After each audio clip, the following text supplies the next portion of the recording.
everybody, to the first fireside chat of 2023. I'm here with Joe.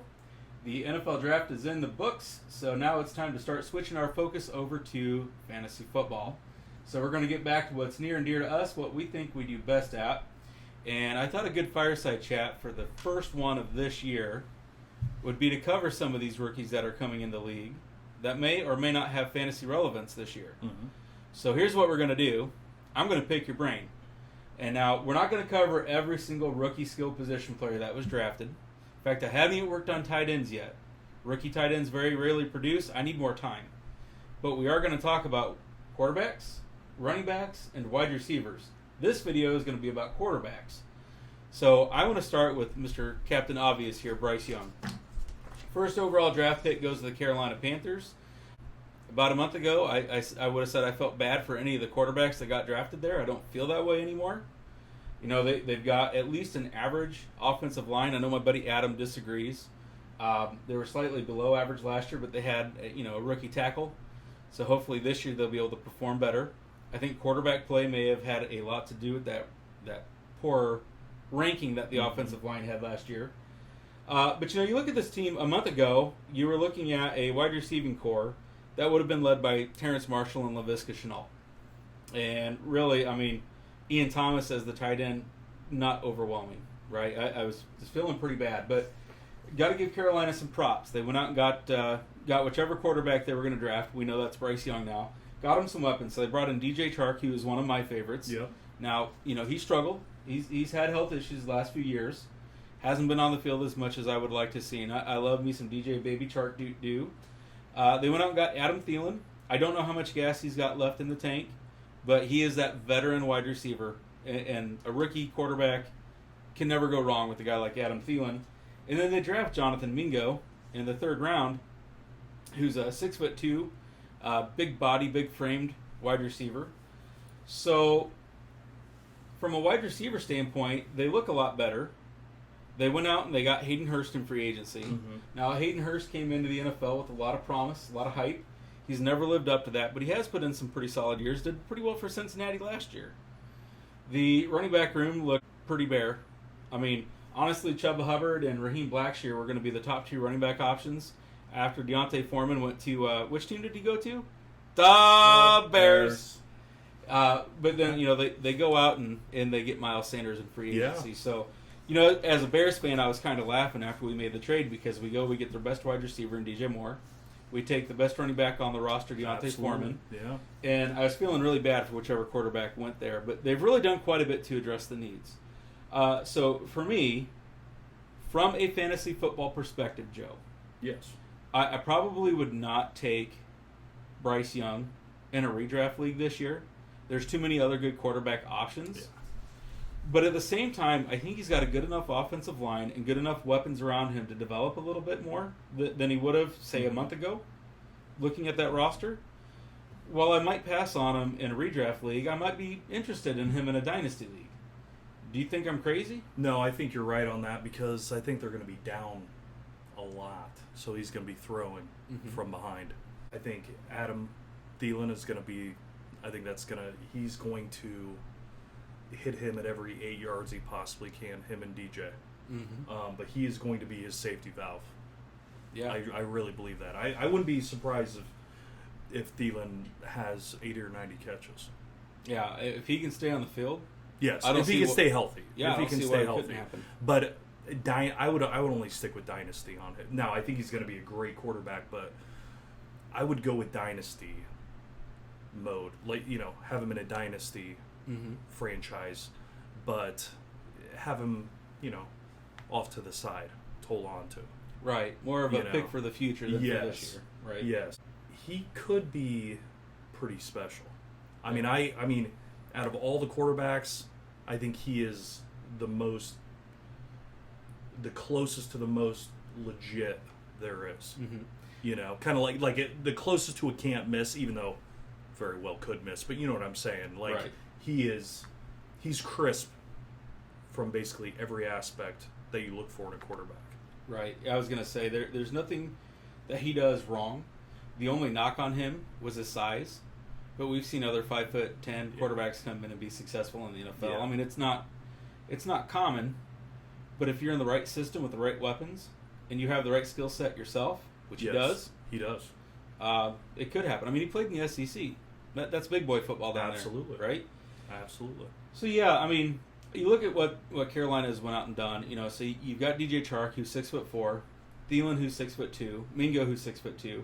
We're not even talking about Hayden Hurst, who's that big bodied tight end. He's got weapons to throw to. One of his strengths is he can throw into those tight windows with accuracy. You get big body wide receivers like that, that's going to help him. I know there's an adjustment to the speed of the game at the NFL level, but again, coming from the SEC, he's got a leg up already, and then you give him those kind of weapons, that's going to do nothing to help. Absolutely. And Alabama wasn't the same this year as they have been in the years past with their talent, and he still did really well. Yep. Did any of the Bama wide receivers go this year? Maybe they did, but they didn't go early. We're not going to cover any of them in our wide receiver talk. Okay. So I mean, let that tell you, it's kind of rare. Yeah. We're used to seeing those Bama wide receivers go. That is true. All right, now let's switch gears because there's the second quarterback I want to talk about. I'm not high on really at all, and it's no fault of his own. So I want to switch gears to C.J. Stroud. Now, you can argue that Houston has an average, maybe even a slightly above average, and I mean slightly, if they are, above average offensive line. They're adequate, right?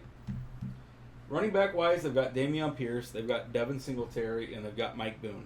So they've got some nice, decent running backs. Dameon Pierce needs to really show that he can stay on the field in his sophomore season. But here's where I'm a little concerned. Wide receiver wise, they got Robert Woods, and Bobby Trees. Maybe last year was a down year because of the system he was in at Tennessee, spotchy and terrible quarterback play. I don't know how much he's got left.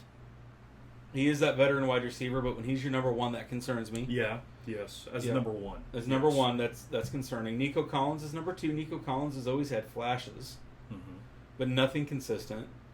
And John Mechie, who I'm rooting for. Like, after his battle last year with cancer, I want him to come back and do really well. But honestly, the best weapon he has might be Dalton Schultz. Yep. So Houston went out and got Dalton Schultz in free agency, stole him away from Dallas.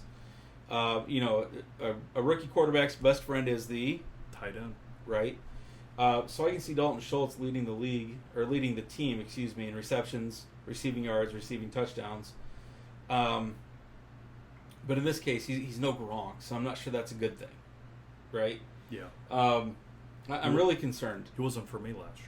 No, he was no Gronk. He was a disappointment last year. I had high hopes for him. But I'm really concerned about C.J. Stroud. I think DeMeco Ryans is the real deal as a head coach. I am very worried that he's not going to do well in his rookie campaign, and it could possibly set him back. Now, it might make him stronger. It might. But this lack of weaponry, it really scares me. And what scares me even more is they traded away their first-round pick next year with Arizona this year to get Will Anderson, right? So no Marvin Harrison Jr. reunion for him. I'm really concerned. So C.J. Stroud is one of those guys that I'm not only just avoiding in redraft leagues, I'm not taking him in Dynasty. I think there's better options out there. I agree with you on that. And again, that's not a knock on C.J. Stroud. I'm not knocking his talent. I am concerned about where he went and what's around him. Absolutely. So you're thinking the same thing? So out of all of the guys on this page, besides Dameon Pierce,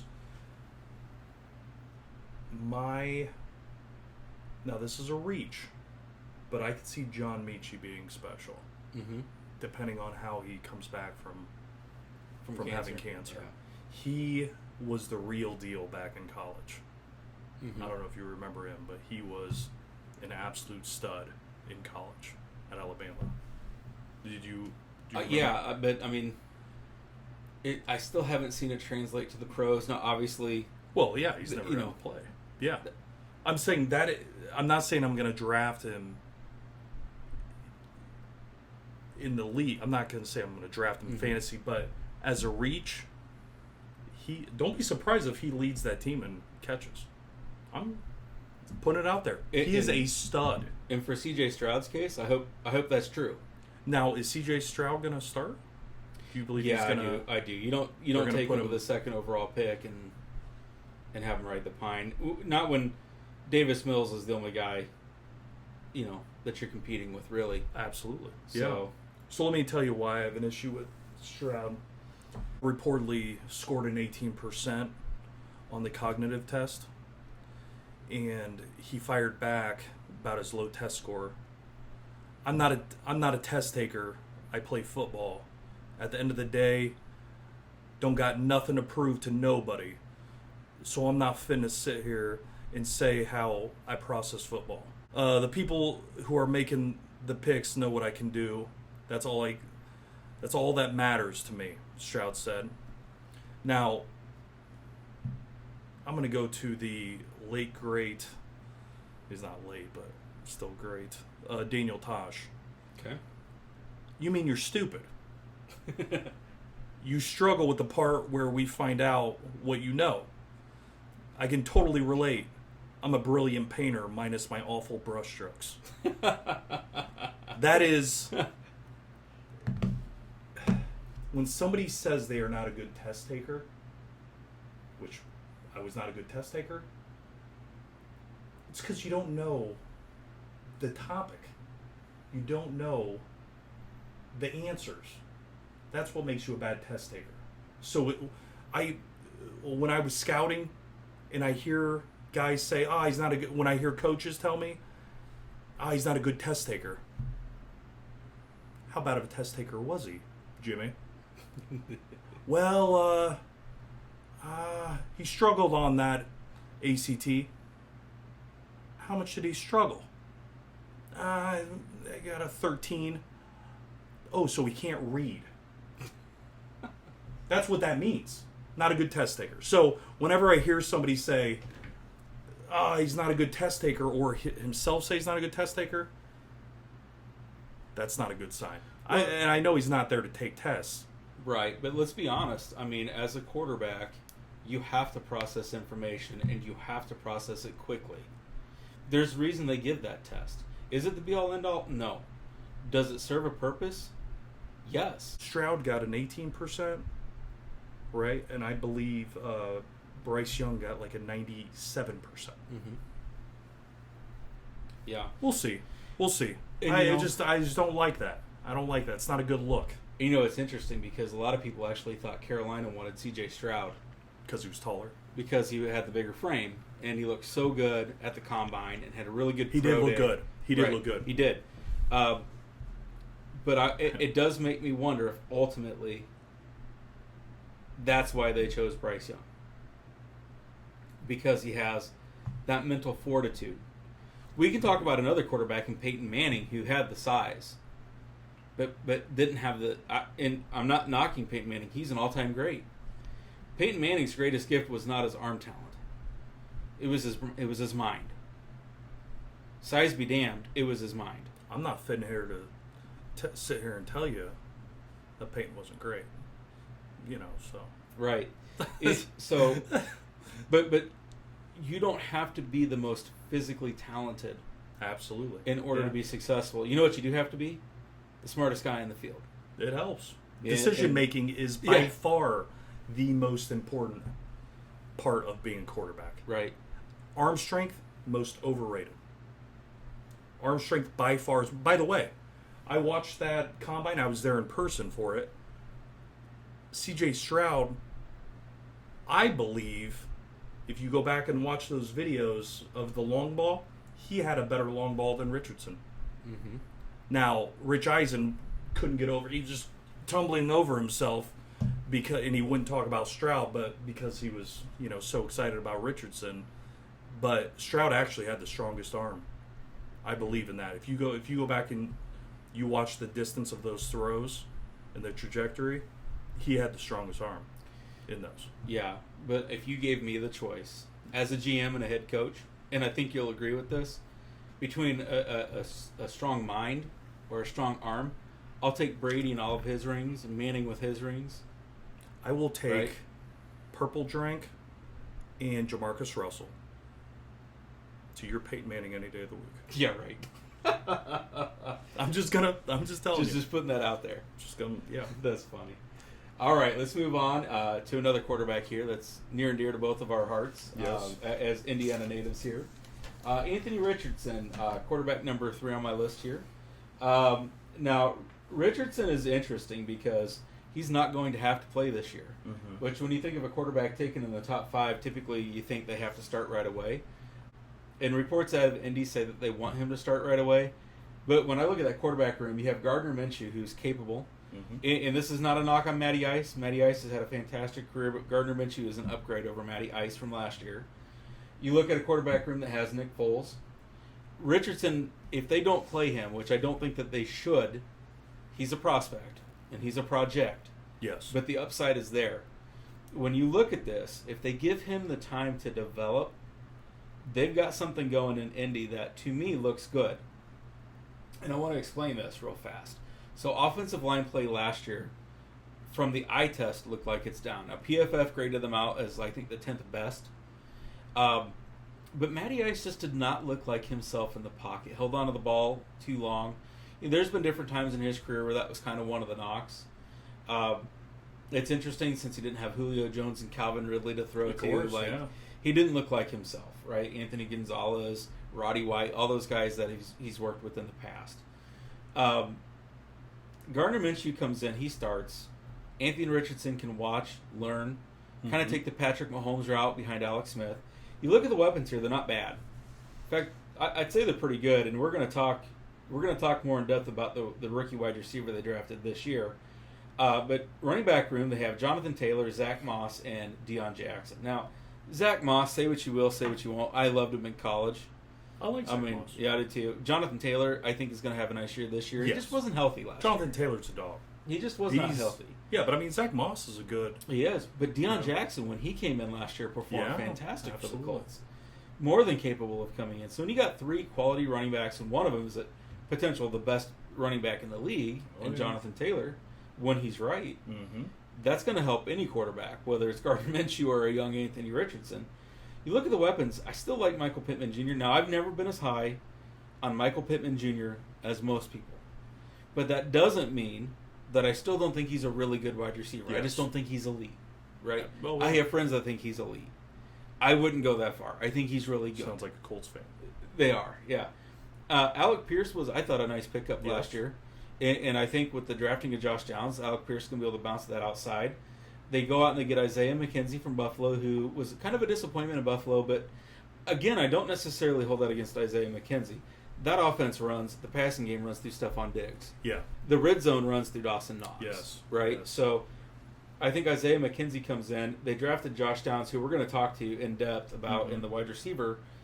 To me, Josh Downs is a far superior talent than Isaiah McKenzie, and would not surprise me if Josh Downs ends up winning the slot role. Interesting. Coming out. Yeah. And not just because I feel like he offers those gadgety plays. I'm not trying to compare him to Tyreek Hill. There's only one Tyreek Hill, right? Yes. But he has that ability that he can bring a little bit more to the table on the jet sweeps, on some of these little gadgety plays. It's very explosive. Some of those things... If you're looking at a young quarterback, again, whether it's Gardner Minshew, who I hope starts for the Colts, or Anthony Richardson, who may get thrown in there, you got a guy like Josh Downs that you can literally develop plays where he's no more than 5 yards away from the line of scrimmage, but yet is a threat to hit the end zone. I love that pick, and we're going to talk about him a lot later. But there's something cooking there. Now, I'm not real huge on the tight ends, Kylan Granson, Jelani Woods, and Mo Alley Cox. We've seen Mo Alley Cox flash. He's actually projected as number 3 on the depth chart. But there's nothing saying that Kylan Granson can't develop into something special. Absolutely. Does he have to? When you've already mentioned the names that I've mentioned, do you have to have that tight end? It's kind of almost better that you have that tight end that can block and give a young quarterback more time with the weapons that we've already talked about. Absolutely. So, I don't know about you. I'm completely avoiding Anthony Richardson in redraft leagues because I'm hoping to God that Gardner Minshew is the starter and that they can give him the time to develop.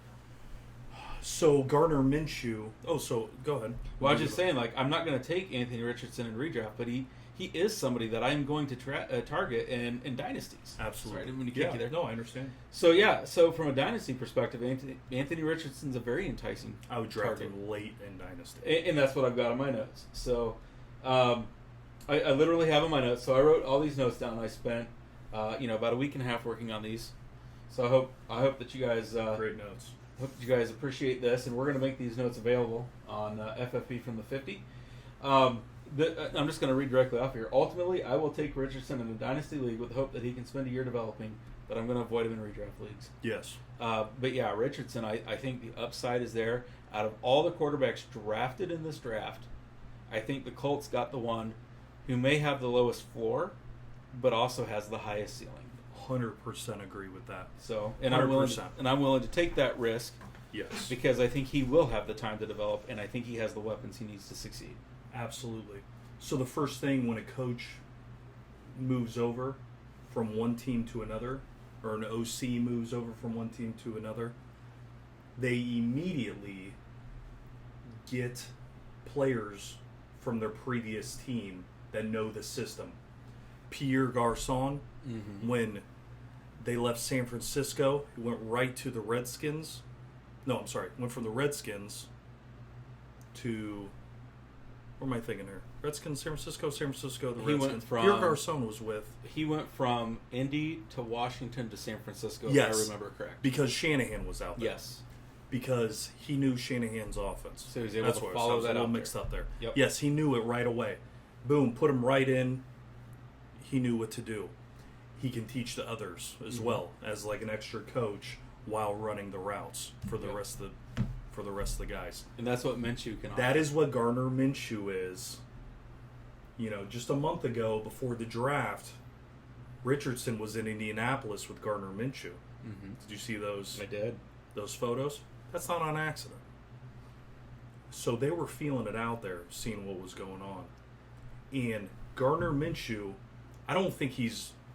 I think Gardner Minshew, and I'm going to stick to this, I think he could be a Pro Bowler.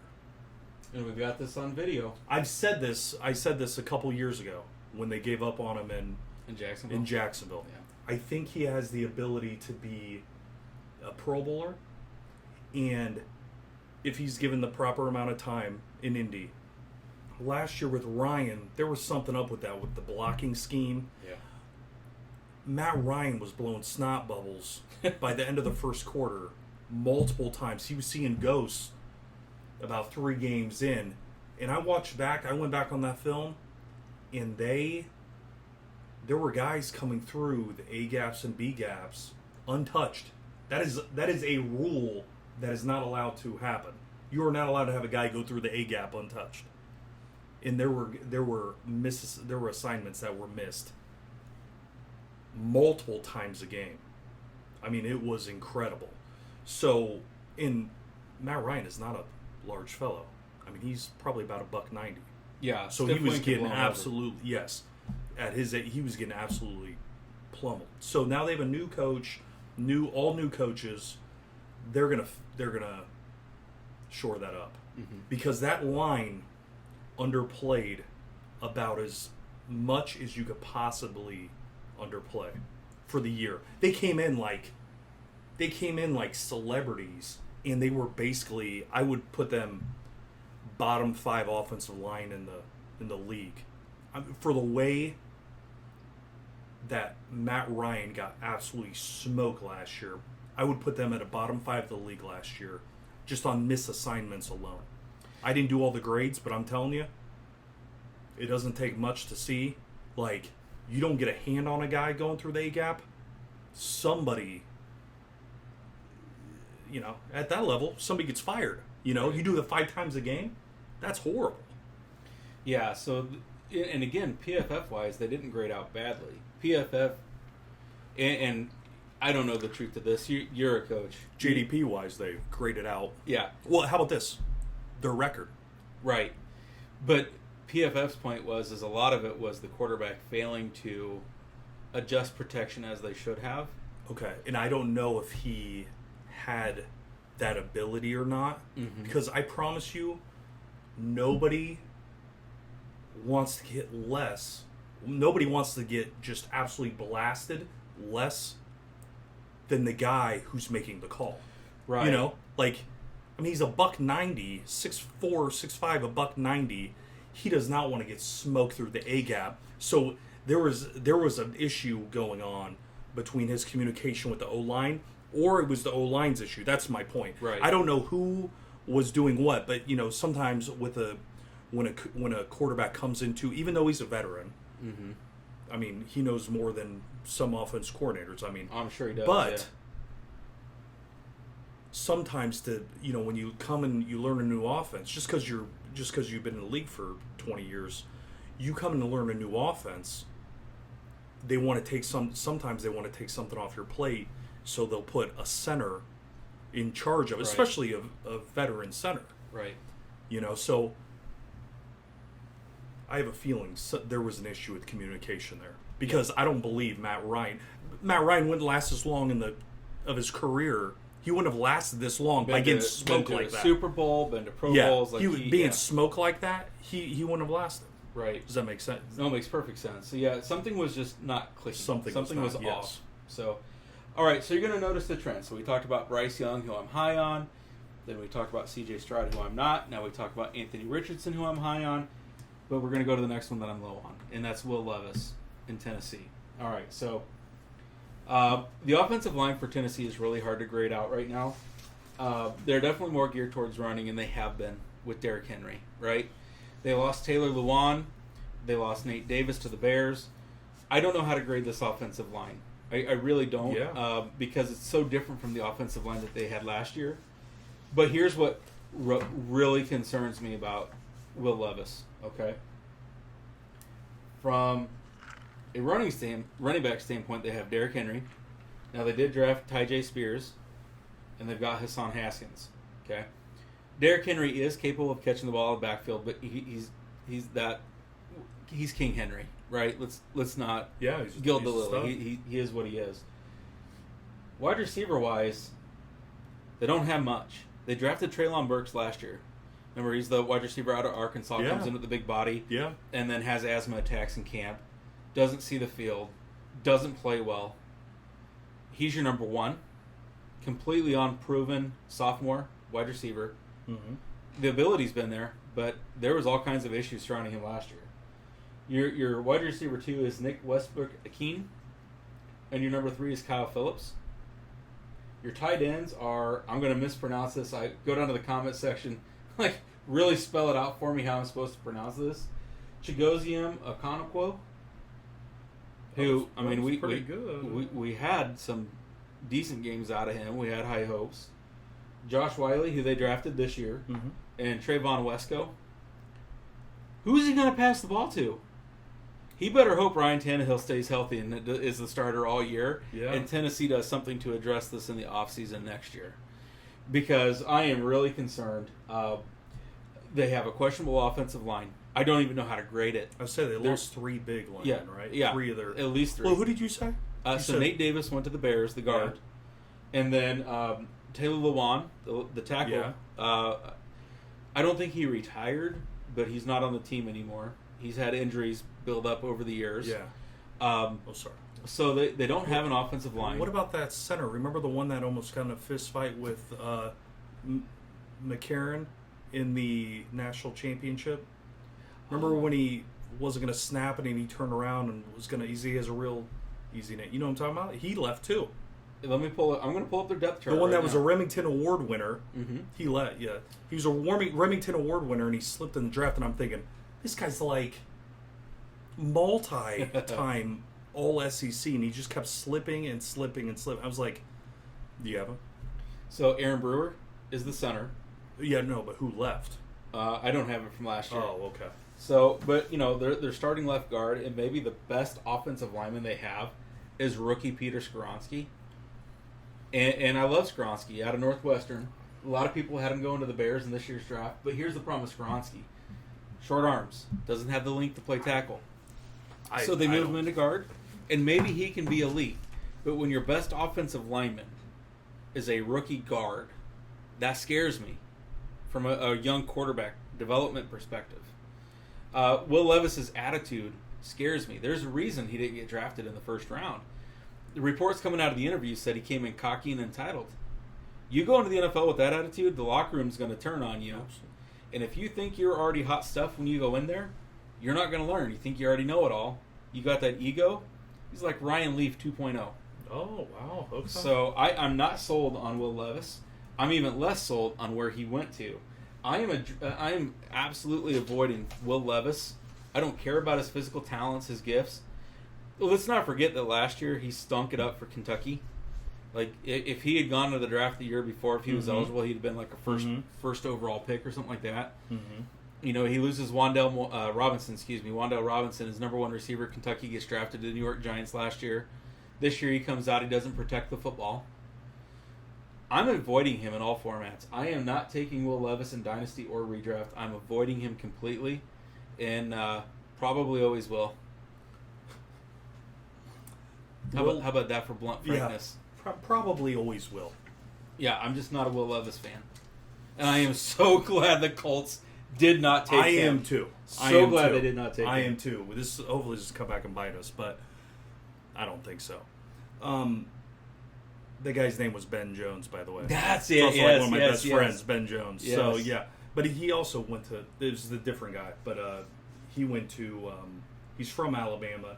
He went to Georgia, but he's a stud. Yeah. I mean, he's played a long time in the league, but he dropped to the fourth round. He was an absolute stud. So they lost him as well. Mm-hmm. Oh, he was a 2022 Pro Bowl. Yep. So, yeah. Skoronski? Yeah, Skoronski. When they compared the tackle that the Bears got, and they showed his highlight. Wait a minute. That who got? The Bears!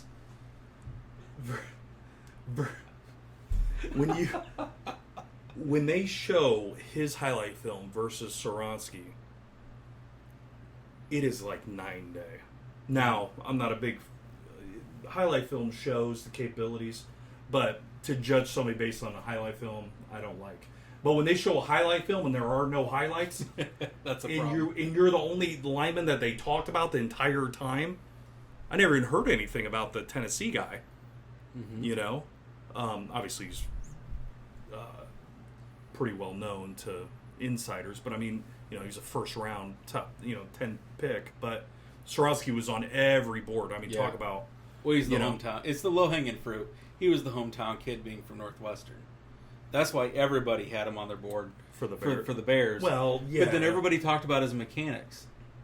But mechanics are great. I could have good mechanics. That doesn't mean I'm going to be good in the NFL. Arm length, very important. And Neela doesn't have it. But if you're a dog, you're a dog. Mm-hmm. Ryan Khalil had short arms. Ryan Khalil, it was a multi-time Pro Bowler.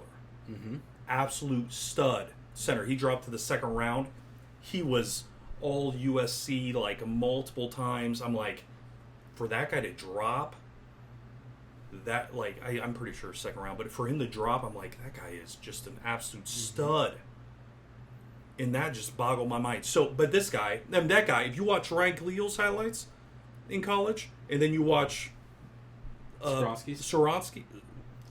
If you watch Skoronski, who isn't even supposedly now a left tackle, now you have an interior lineman. You know you never draft interior linemen unless they're like Nelson. Mm-hmm. That's like 101. You don't draw. You know what I mean. So that's even worse if he can't play left tackle. But I'll tell you what, if you go back and you look at every highlight that or if you look at all the defensive ends that were drafted, I swear I saw Skoronski multiple times on their highlight reel. Mm-hmm. That's not a good sign either. No, it's not. When the best everybody he faced went to the NFL. Yeah, when his best highlights, or when the highlights that feature him the most, yeah, are the ones from the defensive ends and opponents. Yes, yeah, you nailed it. It's like, oh my God, every Ohio State defense. I mean, every defensive end in the Big Ten that got drafted, they put he is on the other side of the highlight. Yep. Not a good look. So Will Levis, mayonnaise drinking, coffee. Stop. He does. You I see saw that? him. The coffee? Mm-mm. Will Levis wasn't even a top 5 quarterback in the SEC. Right.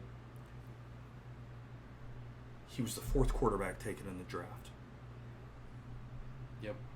Not top 5 quarterback in a conference, and he was the 5th quarterback taken. Just want you to think about that for a minute. I don't need to, because you already know my thoughts on him. I am not a Levis fan. And no matter what, I'm going to root for my Bears, and I'm going to root for my Colts. I cannot tell you how relieved I am that Levis did not go to the Colts. The upside, Richardson is either going to fizzle out and move to tight end, or he's going to be a stud. Well, I'll just tell you right now. Levis doesn't have the stud capability. Correct. That's what I would start. Go ahead. No, you took the words right out of my mouth because I tried to take them out of yours and you still beat me to it. Take that. Yeah, I tried to interrupt you and I shouldn't have, and I apologize. But I think their floors are equal. Yeah. I think Richardson's his ceiling is so much higher than Levis. Yes. But some of these guys that got drafted in the 5th, 6th, 7th round, I think have every bit of high of a ceiling as Levis. Absolutely. Guess what? They weren't the 5th, even if they're from smaller schools. They dominated. Mm-hmm. They absolutely dominated. Yep. Now I get it. Will Levis was hurt this last year, and he was limping around and stuff, but the NFL season is long, Joe. They're all going to deal with injuries. They're all going to deal with it. You can't come in cocky either on those interviews. Can't. So I'm saying it right now. Levis is a bust. I should have put money that he wasn't going to go in the first round. That'd have paid out nicely. Ooh. Yep. 0.099 or whatever it was. Yeah, it was crazy. like 1%. a third of 1% crazy. that he was gonna drop out of the first round. Yep. All right, so one more quarterback for this video, and then we'll switch over to the running backs. But in each one of these categories, I'm saving the best for last. And there's a reason I saved this guy for last. Hendon Hooker. Okay. Out of Tennessee. Yep. Number one, I love the talent. Mm-hmm. And I'll just say that if he hadn't torn his ACL, mm-hmm. he probably would have been taken above C.J. Stroud. I don't know that he would have gone above Bryce Young. It's possible because he has the bigger size, but he's also older. Mm-hmm. But older isn't a bad thing. We get quarterbacks that are playing into their 40s now, right? Absolutely. To me, older means more mature. Hendon Hooker was destroying SEC defenses. Absolute stud. Beast of a stud. Would have probably been the first or second quarterback off the board if it hadn't been for the ACL injury. And where does he land? Detroit, who, in my opinion, has, and I've got on my notes here, offensive line well above average to nearly top of the league. Yep. They could be elite this year. They could. One more year of studs and horses. Fortunately, whenever you play the Bears. Yes, I know. And it pains, in Green Bay now. And it pains me because I want the Bears to be the best team in the NFC North. But hey, folks, I'm telling you right now, Detroit Lions are winning the NFC North this year. And Detroit Lions are going to get their first postseason victory in a long time this year. Detroit scares me. They're going to beat Minnesota. Oh, they're going to destroy Minnesota. They're going to destroy Minnesota. Minnesota is probably a 9-10 win team. Really? I think Detroit can win 13-14. I think it depends if Detroit allows for DraftKings in or anywhere around their practice. Yeah, and we're going to talk about that, unfortunately, because we have to. We have to address the elephant in the room here. But here's why I like Hendon Hooker, and I'm just telling you right now. To me, Hendon Hooker is incredibly talented. Now, I still think Anthony Richardson has the higher ceiling, but you also have to look at fit, right? I think the floor, out of all these quarterbacks, Hendon Hooker has the highest floor, even over Bryce Young. Man. Because he has that bigger size. We didn't talk about this either. No. So we're going to agree again, aren't we? Look at his production in college. In the SEC, no matter what. But yes, absolutely. He's proven it. He is a proven winner. He goes to a team, just like Patrick Mahomes, where he doesn't have to start and won't because of his ACL anyway. But they got Jared Goff, who played the best football of his life last year. Right? Yes. Oh, yeah. All right. They go out. They completely hated on. But Jared Goff has been very... He has never gotten the respect he deserves. No, and I started Jared Goff in multiple weeks last year in fantasy football, and I came home with titles. So, you did. Right decision. So they go out, they get David Montgomery, who is another underrated running back, and we know this as Bears fans because we got to watch what he can do. Very capable as a pass catcher out of the backfield, but underrated. Absolutely. But, they go out and what do? They draft Jahmyr Gibbs. Now, I know Detroit got a lot of hate over that, but you and I talked off camera about how maybe it does make sense to draft a running back early. Yes. Because you've got him on a rookie contract for, 4 to maybe even 5 years if you exercise that 5th-year option. You don't want to pay running backs? What's the best way to not pay him? Get him on a rookie contract in the prime of their careers. Yeah. Jahmyr Gibbs is dynamite. He's dynamite. If this draft didn't have Bijan Robinson in it, Jahmyr Gibbs would have been probably RB1. Yep. And then you look at the wide receiver group, and they've got Amon-Ra St. Brown, who to me is just you know how I feel about him. He was my first-round pick in Dynasty last year. Jordan let him go. Oh yeah. Yeah, he's not leaving my team again. He was who I thought was going to be the best receiver coming out of college, out of all of them. Well, and you were up there with. I mean, he's a beast. Do you remember talking about that? I do. With him? Yeah, he's a beast. He's no Equinemius, but he's way better than brother. He's way better than big brother. You have Jameson Williams, who, again, let's address the elephant in the room. He's been suspended for, I believe, 6 games. Now, he was not betting on football. He was betting on sports in team facilities. Okay. Now, turns out, I don't know if it was DraftKings or which one, but they are actually...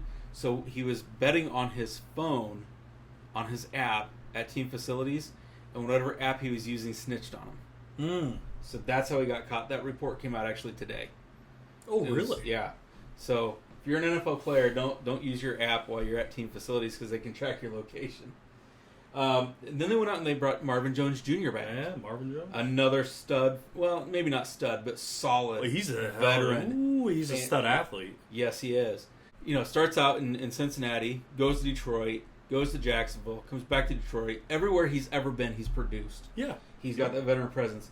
But then, so that's just top 3 on the depth chart, right? Mm-hmm. And for most teams, that's all the deeper you have to go. But when you look at their depth chart, we haven't talked about Josh Reynolds. We haven't talked about Khalif Raymond. We're talking about other guys who have produced. Then you go out, they've got tight end Brock Wright, who, maybe this year he does develop. He's a young tight end. He needs time. They go out, they draft Sam Laporta, who's a rookie tight end. I don't have high expectation for rookie tight ends. But once they develop, and he has time to develop rapport with them, because again, I don't think Hendon Hooker is going to start this year. Yes.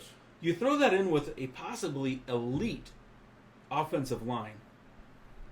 To me, out of all of these players, now none of these guys, I'm just putting this on the record, none of these guys are guys I'm going to target in redraft leagues. The quarterback position is too deep. Yes. Is too deep. You don't need to, right? Unless you're in a 2 QB league or a super flex league. But out of all the quarterbacks, Hendon Hooker is the one I'm ranking number 1. I don't care about draft position. I don't care where they got drafted. As far as the round, the pick, I do care about where they went to. Yes. And out of all the places that Hendon Hooker could have gone, Detroit was the best. Mm-hmm. And out of all these quarterbacks, he has the best situation. So out of all the rookie quarterbacks this year, Hendon Hooker is my number 1 quarterback target in dynasty leagues. Okay. And again, it's all due to fit. Fantastic offensive line. I like that. Fantastic weapons at every level. You've got deep threats. You've got short threats. You've got capable running backs. Absolutely. You've got offensive line that can just pancake people. Put up a whole brick wall in front of your quarterback. Great coach. Now, that being said, I don't know if Hendon Hooker will start for a while. Doesn't have to. And again, yes. So kind of like Anthony Richardson, I hope he doesn't have to. Well, I think Jared Goff probably has a longer window of being able to make mistakes. Would you agree with that? Well, yeah, because Hendon Hooker's still recovering from his ACL anyway. That's true as well. So, but where Gardner Minshew makes a couple mistakes, he's probably getting the hook, right? Yes. Fairly or not. Fairly, well, not. It won't be fairly. But I know. Versus Jared Goff. But you're right, though. Hendon Hooker is recovering, though. So, if you look at... sorry, go. Well, if you look at Detroit, they got an exit. So, talk about playing 4D chess. Jared goes out this year, plays the best football of his career 2 years in a row. They don't necessarily need him, having drafted Hendon Hooker, who should be fully healthy next year. What kind of draft package do you think you can get back for Jared Goff if he proves 2 years in a row? Let's not forget, he took the Rams to the Super Bowl. I'm not saying that he's the best quarterback in the league. I'm not saying that. No, I'm not saying he's an upper echelon. But there's a lot of quarterbacks worse than him that get a lot more credit than him. He's the top 20 quarterback. Probably a top 15. Probably top 15, yeah, yes. So, and again, like... He's not going to lose you a game. No, he makes great decisions, especially now that he has people around him. Right? You know? So, he was making good decisions when they were losing. The funny part is, do you remember, I think this was like 3 years ago, he was still with the Rams, and they had a matchup against Buffalo. That's when Buffalo's defense was destroying everybody. And Josh Allen had come on strong. It was his first real good year. And I had Jared Goff, and I benched him because Buffalo was just shutting everybody down. And they go out there, and it's like a 45-42 shootout. And Goff puts up like 40 points. Yeah. He's so criminally underrated because he is the safe pick, right? He's not that flashy quarterback that's going to very often put up 400 yards. He's not going to get you negative points. I said when they made that trade from LA for what they gave up for their quarterbacks, Detroit could have something special. Now, LA, it was worth it because they got their they won a Super Bowl. Mm-hmm. But if they make the right picks with what they got in that trade, they could have something very special. Yeah. And they're kind of proving to do that now. Well, the proof in the pudding will be this year, and you already heard me say it. I think they're a 12-plus win team this year. Yeah. And I don't love the draft this year that they had. I don't. But it was still solid enough with the weapons that they already had. You know, because here's the thing. Maybe their picks don't traditionally make sense for what we think a draft should look like. But when you've spent the last 2 years ahead of that building your foundation, absolutely, you can take those luxury picks that other people can't. Absolutely. Right? So maybe I don't agree with their draft per se, but they put themselves in a position to be able to do that. Absolutely. And kudos to them for that. I agree. Now, I'm a Bears fan, but I'm telling you right now, Detroit is going to be... I can't root for Detroit. I can't root against them either because I love Dan Quinn. Yeah. I love the mentality of the team. I love the weapons on the team. I love the identity of that team. Absolutely. To me, it feels like old school football. Absolutely. Dogs, knee biters, I think, right? Knee biter, whatever it is. Ankle biters. Yeah. Knee biters. Like, I can't root for them, but I can't root against them either. And if the Bears don't win the North, I'd rather it be Detroit than Minnesota or Green Bay. Yeah. Screw the Packers. I don't know how good the Packers are going to be. So, we'll see. Yeah, we're going to see about I'm that. not sold on Jordan Love. So that's kind of my thought. Like, out of all the quarterbacks, Hendon Hooker is the one that I'm the most excited about. Because I'm not excited about any of them in redraft. I would probably rank Hendon Hooker number 1 in Dynasty. I would probably rank Bryce Young number 2. Mm-hmm. I would probably rank Anthony Richardson number 3. And no offense to either C.J. Stroud or Will Levis, but they're not even on my radar. Interesting. So I would take any of those top 3 quarterbacks in Dynasty, but that's how I would rank them. And the only reason that I give Bryce Young the advantage over Anthony Richardson, is because we saw that better production in college. He didn't go 9 for 26 against Florida State. Right. So, we talked about Richardson's ceiling being the highest. I still like Bryce Young's floor more than Richardson's, right? Yes. So that's where I give that edge Absolutely. to. Richardson is the ultimate boomer bust. To me, it's at least worth it.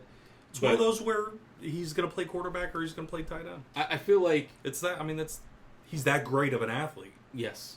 And I think he's got a career because I think, unlike Tebow, if he needs to move to tight end, he'll do that. But yeah, both Florida quarterbacks, two very different trajectories, hopefully. Many different decades. Yep. All right, anything else you want to add on these rookie quarterbacks coming in? We'll see what happens with Stetson Bennett. So he's not on this list, but I'll tell you right now, I would have taken Stetson Bennett over Will Levis. I would too. Stetson Bennett, he's got some bling. I would too. He's got some I'd bling. take Stetson Bennett over Will Levis. You want a quarterback that you know can show up in extreme situations? Absolutely. I would take Duggan. I would take Duggan over Levis. Is it Duggan out or of TCU? Duggan? Duggan? Doesn't matter. I would still take him. I watched Levis. his Senior Bowl. He didn't look so good. No? That Hayner looked like a stud, though. Yep. From Fresno? Yeah. He looked good. He was actually, I think he was MVP. I might just be making that up at the Senior Bowl, but he was a stud at the Senior Bowl. Mm-hmm. So, Jake Hayner, is that how you say his name? Hayner? I believe so, yeah. He was impressive, I thought. I thought Stetson Bennett.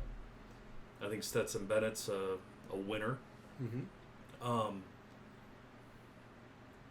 Kind of interesting. Hendon Hooker is older than... I read this somewhere. He's older than Jalen Hurts. Mm-hmm. It's kind of interesting. Yep. So what's going to be really interesting is... you only have a few years in the league, but I'm saying, like... Yep. Well, a quarterback's playing into their 40s. If he takes care of himself... That's what I guess what I meant was that at the NFL level, mm-hmm. if you're good, you're good. Yep. Like, you're going to give up on a guy because he's 27? I don't think so. Because you're only going to get 10 years out of him instead of 15. Exactly. No. Especially with how freakish of an athlete he is. Yep. Yeah, I'm a Hendon Hooker fan because he's a winner and he produced. Mm-hmm. That is the possible huge issue with Levis is not a winner. Mm-hmm. And I understand him not winning at Kentucky, but he wasn't a top 5 quarterback in the SEC. Mm-hmm. We have seen quarterbacks that are just punching bags for teams be really good quarterbacks. Mm-hmm. How about this? And I'm not even a fan of him. Jay Cutler. I know I can't. At Vandy? Jay Cutler was a good quarterback. Yep. You would not ever say Jay Cutler was not a top 5 quarterback in the SEC. You would have never said that. That's a prime example. There you go. Yep. You get what I'm saying? I mean, I do. Vanderbilt, Kentucky. Mm-hmm. That's like I don't know. It's like a coin toss for whoever gets the shit beat out of them for the year. You know, good chance that both of them are going to get their ass beat. Yeah, but yeah. So that's just the first name that came. Hey, I think it's a good example. Who's Big Poppy, the big lefty, the hefty lefty? Oh, Jamarcus. He's passed, but from Kentucky. Oh gosh, you know what I'm talking about. I do. Oh my god, the hefty lefty. He was a stud at Kentucky. You could say you're like he wouldn't. What hefty? I'm afraid what I'm just gonna come up. Jared Lorenzen. Yes. You never know what's gonna come up when you Google things like that. Oh, rest in peace. Rest in peace. Jared Lorenzen. Yep. He was a top. You would say he's not a top 5 QB in the SEC. Yeah. Kentucky. Yep. All right, that's all we have for this one. We're approaching an hour. We'll get this edited down, make it a little bit quicker for you all, so you we don't lose you with some of our old references and quirkiness. We're going to come back with the second part. We're going to talk about running backs, but before we do, I want to invite you to go down to the comment section. Let us know which quarterbacks you're the most excited about. Are there any of them that you think that we should have added to the top 5 list? Stetson Bennett. Maybe. There's a lot of people out there that really like him. I would kick Levis. I can't believe... Yeah, Levis. Let me know if you guys think I'm right, and Joe's right on Levis. I think he's a bum. I don't think he's... I think he's a bum. I am so glad the Colts didn't draft him. So go down to the comment section. Let us know your feelings on these quarterbacks. Make sure you're participating. Hey, this show is for all of you fantasy football fans. If you want to come on the show, reach out to us. Let us know. We have gear. We will travel, or at least I will. I don't want to volunteer your time and effort, but I go all over the country storm chasing anyway, so I'm always out on the road. Whatever. Where are you nominating us to go? What are you saying? We're going to go all the way to California. Me and you.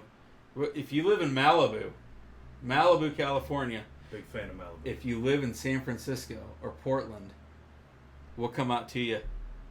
Definitely San Francisco. We'll bring the Bud Light. Oh, yeah. Oh. Okay, we're editing all that out. But anyway, this channel is for all of you. So if you want to come on the show or if you want to participate down in the comment section. They don't watch football out there. It's all right. Yeah, you're probably right. Yeah. You're probably right. Yeah. We're safe. All right, go down in the comment section. Let us know what you think about the rookie quarterback class this year. Make sure you come back for part 2 of the Fireside Chat where we start covering the running backs. And hey, until next time, see ya.